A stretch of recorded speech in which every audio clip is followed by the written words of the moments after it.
Here's a habit most gardeners don't question. Every spring, buy flats of petunias, impatiens, marigolds, or begonias. Plant them. Enjoy them through summer. Watch them die in October. Throw them out.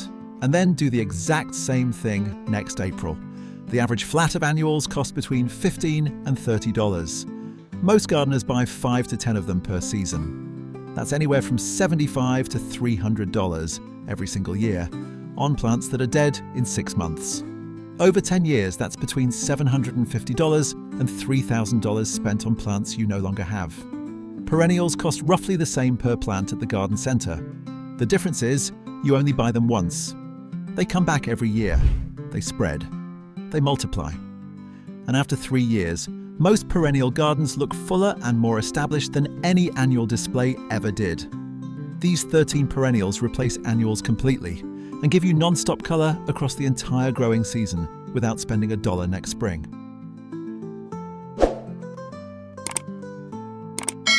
Before we get into the list, if you're tired of spending money on plants that don't last, subscribe. New videos every Monday, Wednesday and Friday, all about building a garden that pays you back year after year.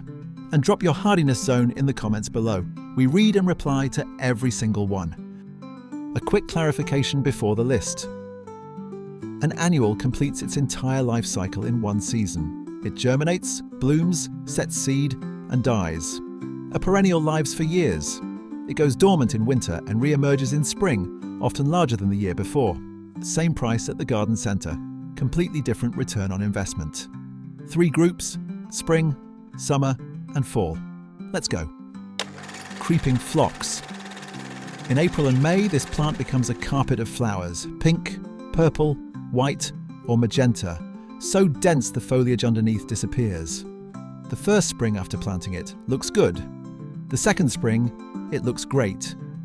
By the third spring, one plant has spread into a mat that covers several square feet. Hardy in zones 3 through 9. Every year it costs you nothing and delivers more than the year before. That's the opposite of every annual you've ever bought. Perennial Salvia. Purple spikes from May through June, then cut it back and it gives you a full second bloom in late summer. 2 rounds of colour from one plant per season, and that plant comes back every year. Hardy in zones 4 through 9. Compare that to a flat of annual salvia. Same visual effect, same season, but dead in October and replaced next April. The perennial version costs the same once and then never asks you for money again. Baptisia, false indigo. Tall blue-purple spikes in late spring. It takes 2 to 3 years to fully establish, which is the honest version of what every perennial catalogue should say. But once established, Baptisia blooms reliably every season for decades, without any intervention. Hardy in zones 3 through 9. The upfront patience pays back for 20 or 30 years. No annual on the market can make that offer. Catmint. 2 full rounds of lavender blue flowers per season. May through June, then again in late summer after a single cutback. Deer resistant, drought tolerant, spreads slowly into a wider clump every year. Hardy in zones 3 through 8. Unlike the annuals most people put along a border edge, Catmint gets better with age instead of dying in October. Echinacea, purple coneflower. Blooms from June through September. 4 months of continuous colour from a single plant that comes back every year and slowly self-seeds to fill in around itself. Hardy in zones 3 through 9.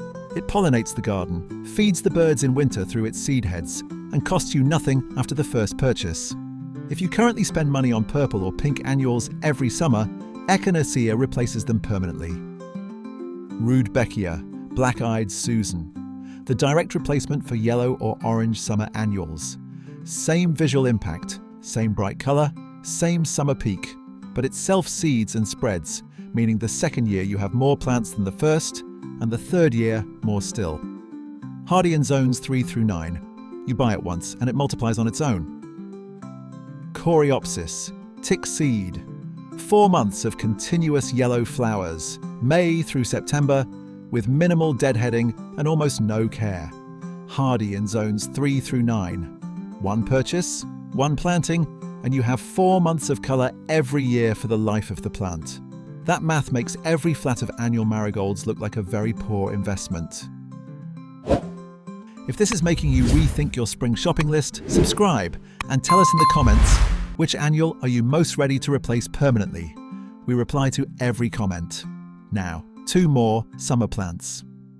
Agastache, hummingbird mint. Fragrant spikes in orange, coral or purple bloom from midsummer through fall, and hummingbirds find it even in the most urban settings. Hardy in zones 5 through 10. Drought tolerant once established, no deadheading needed.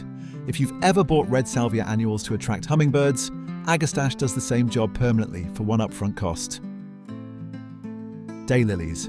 Each clump expands every year. 1 plant becomes 2, 2 becomes 4, 4 becomes a dense colony that suppresses weeds and blooms for weeks. Choose a mix of early, mid-season and late varieties to extend the display from June through August. Hardy in zones 3 through 9. A daylily planted this year will still be blooming in the same spot in 15 years. This is the season when every annual garden is over. The petunias are gone, the impatiens have collapsed, the marigolds are done. These 4 plants are just getting started. Sedum stonecrop. Flat-topped flower clusters in pink, red and copper bloom from August through October.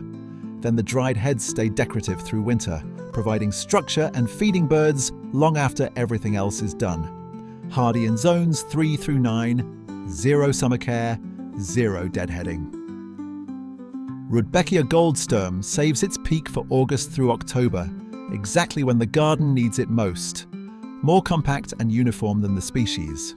Hardy in zones 3 through 9. It holds its structure through the first frosts, staying golden and upright while everything around it winds down.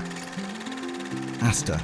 Blooms in September and October when almost nothing else does. Daisy-like flowers in purple, pink, blue and white that attract the last butterflies and bees of the season. Hardy in zones 3 through 8. Pinch the tips back once in early summer to keep it compact. This is the plant that closes the season beautifully instead of just letting it fade out. Liatris blazing star. Vertical purple spikes that bloom top down. Unlike any other plant on this list or in most gardens, July through September. Butterflies are drawn to it constantly. Plant in well-drained soil to protect the corm over winter. Hardy in zones 3 through 9. Architectural structure no annual has ever provided, and it comes back every year without anything from you. 13 perennials, covering every month of the growing season. None of them asking you to spend money next spring. Here's what the numbers look like over 5 years.